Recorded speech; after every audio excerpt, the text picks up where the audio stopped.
Hello বন্ধুরা, আশা করি সবাই খুব খুব ভালো আছো। আর আমি ভালো আছি, মানে আমি দেখো ভালো কটা দিন ভিডিও দিতে পারিনি। ভালো আছি মানে খুব একটা ভালো ছিলাম না এতদিন, কারণ তোমরা আমার মুখ দেখে নিশ্চয়ই বুঝতে পারছো। দেখো ডান দিকটা আমার ফুলে গেছে, রাইট সাইডটা আমার ফুলে গেছে। হ্যাঁ মানে তাও তো এখন মোটামুটি ঠিক আছে। আরও কিছুদিন আগেও মুখ পুরো ফুলে ঢোল হয়ে গেছিলো। এবং আমার এটা আসলে কোল্ড অ্যালার্জি আছে, ঠান্ডাতে আমার এরকম হয় আর কি। কাশ্মীরেও এরকম হয়েছিল আর কি। কাশ্মীরে আমার মুখটা পুরোটাই ফুলে গেছিলো তখন, কিন্তু এইখানে দেখছি এই সাইডটা ফুলে গেছে এবং এখন আপাতত ঠিক আছে। তোমরা একটুখানি প্লিজ ইগনোর করো, কারণ সত্যি আমি খুব কষ্ট পেয়েছি আর কি কটা দিন। মোটামুটি এখন একটু ঠিক আছে বলে তোমাদের সঙ্গে ভিডিও শেয়ার করছি। আচ্ছা, আজকে হচ্ছে 23 তারিখ, 23শে ডিসেম্বর।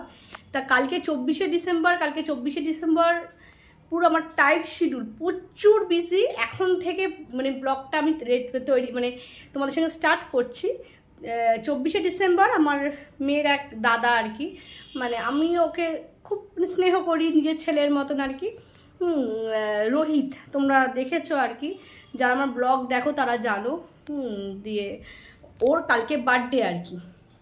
তা আমার মনে হয় না বার্থডের দিনটা এমন একটা জিনিস সবাইকে একটু স্পেশাল করানো ভালো লাগে আর কি। সারাটা বছর তো আমাদের এমনি যেমন চলছে, কিন্তু বার্থডের দিনটা একটুখানি দিনটা স্পেশাল করলে ওরও ভালো লাগবে।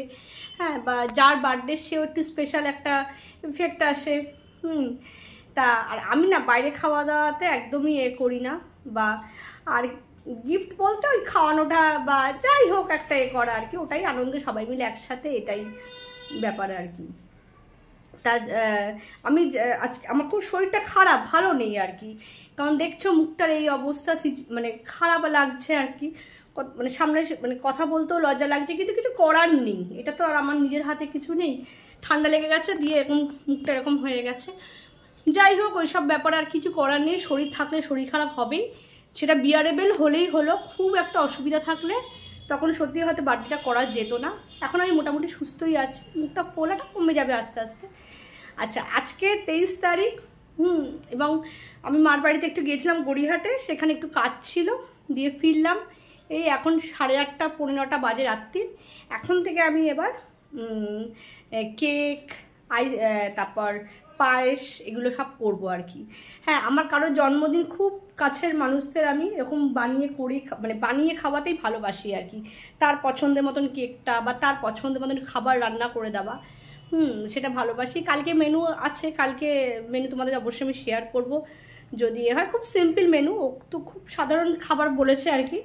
কারণ আমি একা যেহেতু এবং শরীরটা ভালো নেই, সেরকম যতটাই পারবো মানে অ্যারেঞ্জ করব। এবং আমার দিদিও আসবে, মেজদিও আসবে। যাই হোক, আর কথা বলে সময় নষ্ট করবো না, কারণ আমার আজকে প্রচুর কাজ। এখন আমি পায়েস বসাবো এবং কেক তৈরি করব।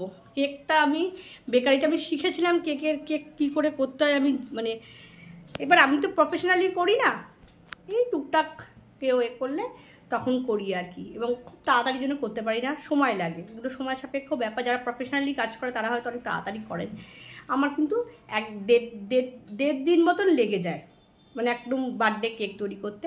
এবং সত্যি কথা বলতে ডেকোরেশনটা আমি এখনও অতটা ভালো পারি না, কিন্তু কেকের টেস্ট সবাই যা বলে পারফেক্ট হয়। ঠিক আছে, চলো তাহলে তোমাদের সাথে ব্লগটা শেয়ার করছি, কালকে অবধি থাকবে ব্লগটা। আর এখন আমি শুরু করছি পায়েস এবং কেক করব। চলো, পায়েস কিন্তু আমি অলরেডি বসিয়ে দিয়েছি। এখন থেকে না করলে আমি কালকে সামলাতে পারবো না, কারণ যেহেতু আমি একদম একা সব কিছু অ্যারেঞ্জ করছি, সেই জন্য দিদি আসবে, বেলার দিকে আসবে আমার দিদি। আচ্ছা, আমি কিন্তু পায়েস সবসময় দেখো এই আমুল গোলটা দিয়ে করি। আমুল গোলটা দিয়ে সবসময় পায়েস করবে, পায়েস বা ক্ষীর এই জাতীয় দুধের জিনিস কিছু যদি করতে চাও এটা দিয়ে করবে, অসাধারণ লাগে। সবাই বলে একটু মিল্ক পাউডার বা এটা মেশাতে, কিন্তু এইটা দিয়ে করলে আমি তোমাকে মানে তোমাদের মানে এইটুকু বলতে পারি, কোনো এক্সট্রা বাড়িতে কিচ্ছু মানে করতে হবে না। ঠিক আছে, এটা দিয়ে আমি পায়েসটা আমি সবসময় আমুল গোল্ড দিয়ে পায়েস করি। দামটা একটু বেশি, কিন্তু টেস্ট কিন্তু খুব ভালো হয় আর কি। ঠিক আছে, আচ্ছা, যারা নতুন সংসার করছো বা যারা নতুন বিয়ে করেছো আর কি, আমার ব্লগ অনেকেই দেখো, তারা তাদের জন্য বলছি আর কি, যখনই পায়েস করবে তখনই সঙ্গে সঙ্গে এরকম একটা হাতা রেখে দেবে। আর সব সময় স্টিলের বাটিটা অ্যাভয়েড করবে, অ্যালুমিনিয়ামেরটা নেবে। আমার স্টিলের বাটিতে প্রথম ধরে যেত, তারপর আমি স্টিলের বাটিতে যখনই পায়েস করবে বা দুধের কিছু করবে তখন স্টিলের বাটিটা আগে একটু জল নিয়ে তারপর ওর মধ্যে দেবে, তাহলে কিন্তু কোনো পোড়া গন্ধ বেরোবে না। আজকে আমি এই অ্যালুমিনিয়ামেরটা তাই করছি। আচ্ছা, এই পায়েসটা আমি বসিয়ে করেছি, এখন সময় লাগবে, আস্তে আস্তে টুকটুক করে হবে। আর চালটা ভিজিয়ে দিই। চালটা নিয়ে নিয়েছি, এটা পুরো গোবিন্দভোগ চাল, ঠিক আছে। তোমাদের একটা বলে দিচ্ছি, যারা 1 লিটার দুধের পায়েস করতে চাও তারা 50 গ্রাম চাল নেবে, আর যারা 2 লিটারের করবে তারা 100 গ্রাম চালের, মানে এইটা একটা মাপ, ঠিক আছে। 2 লিটার দুধের জন্য 100 গ্রাম চাল নেবে। আর মানে যদি সুন্দর করে একটু ক্ষীরের মতন করতে চাও চালের পোর্শনটা কম নেবে আর কি, আমি সেটাই বলতে চাইছি। হ্যাঁ, যেমন আমি এটা 2 লিটার, মোটামুটি এটা 2 লিটারের দুধের কাছাকাছি আছে, সেই জন্য আমি 50 গ্রাম চাল নিয়ে নিচ্ছি। যদি এটা আমার চালটা ছিল আগে থেকে, আমি কোনো মাপে করিনি, হ্যাঁ, একটা আন্দাজে দিয়েছি, কিন্তু 50 গ্রাম চাল হচ্ছে বেস্ট, মানে 1 লিটার দুধের জন্য। যদি ক্ষীরের মতন করতে চাও আর কি। আচ্ছা, এই চালটা আমি খুব ভালো করে ধুয়ে একটু ঘি লাগিয়ে নেবো। চালটাকে আগে আমি একটু দুধ 4-5 মিনিট একটু ভিজিয়ে রাখবো, তারপর জলটা ফেলে দিয়ে এর মধ্যে ঘি মেশাবো। আর এদিকে তো দুধ বসিয়ে দিয়েছি, এখন অনেক দেরি, ঠিক আছে।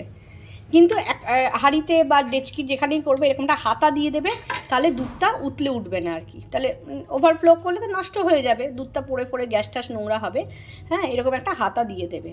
পায়েস বসিয়ে দিয়েছি, এখানে কিন্তু আমি কেকের সরঞ্জামগুলো বার করে নিয়েছি। কেকটা একটুখানি মানে আমার কাছে একটুখানি লাগে আর কি, মানে পরিমাণটা মাপটা কিন্তু কেকের মানে ক্ষেত্রে বিশাল ভাইটাল, মানে আন্দাজে দেওয়া যায় না, ঠিক আছে। অন্যান্য রান্নায় দেখবে, মানে আমার যেটা মনে হয় অন্যান্য রান্নাতে কিন্তু একটা আন্দাজে দেওয়া যায়, কিন্তু কেকের একদম মাপটা মেজারমেন্টটা বিশাল বড় জিনিস, ঠিক আছে। তা আমি তোমাদের সাথে একটু চকলেট কেকটার যতটা পারছি আমি শেয়ার করার চেষ্টা করছি। আমি কিন্তু এখানে কেক করতে শুরু করে দিয়েছি। 2টো ডিম নিয়েছি, হ্যাঁ, আর তোমার একটু ভ্যানিলা এসেন্স এবং হাফ কাপ মতন চিনি, মানে ওই চিনি নিয়েছি আর কি, মানে সুগার ডাস্ট আর কি। দেখো, এটা আমি ব্রাউন সুগার নিয়েছি, তোমরা হোয়াইট সুগার, ব্রাউন সুগার যেটা ইউজ করতে পারবে। আর এইটা মিক্সড করার জন্য তোমরা হাত দিয়েও করতে পারো, কিন্তু আমি একটা ব্লেন্ডার আমার কাছে, আমি যেহেতু আমি বেকিংয়ের ক্লাসটা করেছিলাম, এই জন্য একটা ব্লেন্ডার আমার কাছে আছে, আমি সেটা দিয়েই খুব ভালো করে বিট করতে হবে, ঠিক আছে। ডিমটা, চিনিটা আর তোমার ভ্যানিলা এসেন্সটা খুব ভালো করে বিট করছি। কেক তৈরি করতে গেলে কিন্তু এরকম একটা হ্যান্ড ব্লেন্ডার অবশ্যই লাগবে। এই আমারটা বাজাজ কোম্পানির, আমারটা ওই 1800 টাকা মতন নিয়েছিল, অনলাইনে ইজিলি পেয়ে যাবে। এইটা না হলে কিন্তু কেকের ব্লেন্ডিংটা খুব একটা ভালো হয় না। হ্যাঁ, আর কেকটা না তোমরা দেখে করার থেকে একটা ক্লাস যদি তোমরা করে নাও 2 দিনের, হ্যাঁ, আমি তো 2 দিনেই শিখেছিলাম, 2 দিনে যদি করে নাও তারপর ইউটিউব দেখে করতে পারলে, কারণ বেসিক জিনিসটা না জানলে না ইউটিউব দেখে শেখা যায় না আর কি। হ্যাঁ, দিয়ে আমি এটা এবার ভালো করে ব্লেন্ড করে নেব। কিন্তু ডিম, চিনি আর ভ্যানিলা এসেন্সটা ভালো করে ব্লেন্ড করে আনলাম। তারপর আমি 2 টেবিল স্পুন, 2 চামচ, চা চামচ আর কি, 2 টেবিল স্পুনের, চা চামচ না সরি, মানে টিস্পুনটাকে চা চামচ বলে, 2 টেবিল স্পুন বড়, মানে এই চামচগুলো তোমরা মাপ এরকম যদি কেক কোনোদিনও করো আর কি ইচ্ছে হয়, এরকম তোমাদের স্পুনগুলো কিনে নিতে হবে। দেখো, এতে লেখাই আছে 2 টেবিল স্পুন, 1 টেবিল স্পুন। দিয়ে আমি এটা দিয়ে আবার একবার ব্লেন্ড করে নেব। তোমরা যদি অবশ্যই কেক ফেক বানাতে চাও, পেস্ট্রি বানাতে চাও, একটা বেকারি ক্লাস অবশ্যই তোমাদের করে নিতেই হবে। আচ্ছা, এটা আমি ভালো করে একটু ব্লেন্ড করে নিই। এর ব্যাটার কিন্তু রেডি হয়ে গেছে। অনেক কিছু দিতে হয় আর কি, ময়দা, ডিম, চিনি, আর এবং আমি সব কিছু শেয়ার করতে তোমাদের সাথে পারলাম না, কারণ সত্যি কথা বলতে কেকটা কিন্তু আমি নিজেও দেখেই করি, খাতা দেখে কপি দেখে আমাকে করতে হয়। আমার এখনও সেইভাবে আমি কেকটা মানে একদম খুব যে হুড়মুড় করে ভালো পেরে যায় তাহলে তোমাদের সঙ্গে শেয়ার করতাম। তবে একটা কথা তোমাদের আজকে বলছি, যদি কেক কোনোদিনও সিরিয়াসলি করতে চাও বা শিখতে চাও তাহলে অবশ্যই একটা ভালো জায়গায় শিখে তারপর করো আর কি, কারণ এইটা কেকটা না এমন একটা জিনিস ইউটিউব দেখে বা দেখে করা যায় না। কারণ সত্যি কথা বলতে কেকে প্রচুর মেজারমেন্ট আছে, একদম মাপটা ঠিকঠাক দিতে হয়, ব্লেন্ডিংটা বিশাল ফ্যাক্টর, মানে এই সব কিছু যে ইউটিউব দেখে শেখা যায় সেটাও একদমই না। মেকআপও দেখি এখন সবাই শিখে যায়, কিন্তু সব কিছুরই শেখার দরকার আছে। একটা ক্লাস করে নিলে তারপর তোমরা ইউটিউব দেখে করো, তোমাদের বুঝতে অনেক সুবিধা হবে, কিন্তু কেক কিন্তু একটা ক্লাস করতেই হয়।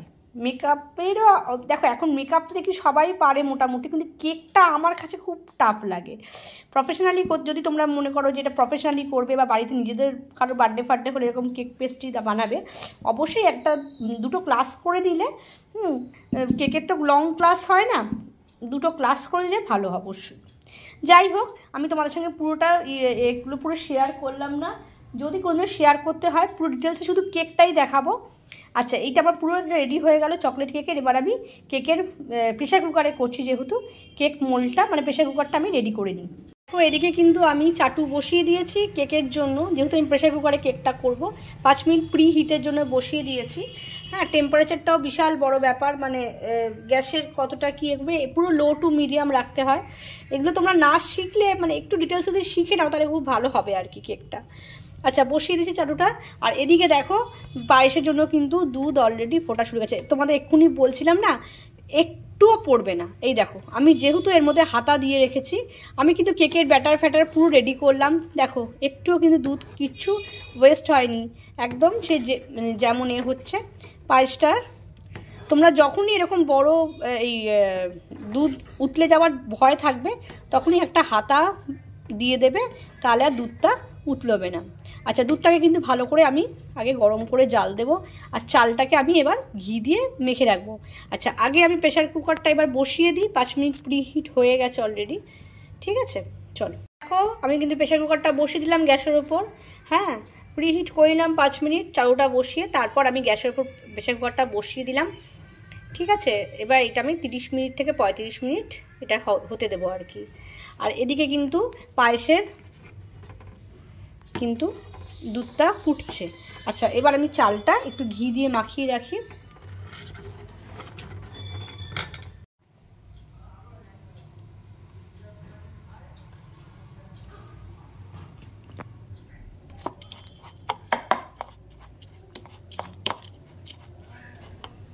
দুধের পায়েসটা কিন্তু অনেকটাই কমে আসছে। এখনই কিন্তু আমি চাল এখনও দিইনি, দেখো চালটা ঘি দিয়ে মাখিয়ে রেখেছি। হ্যাঁ, পায়েসের দুধ মানে একটু যত ঘন হবে তত ভালো আর কি। মানে দুধটা দিয়ে সঙ্গে সঙ্গে চালটা দিয়ে দেবে না, তাহলে কিন্তু টেস্ট ভালো হবে না। দুধটাকে ঘন করে একদম জাল দিতে হবে, দিয়ে তারপর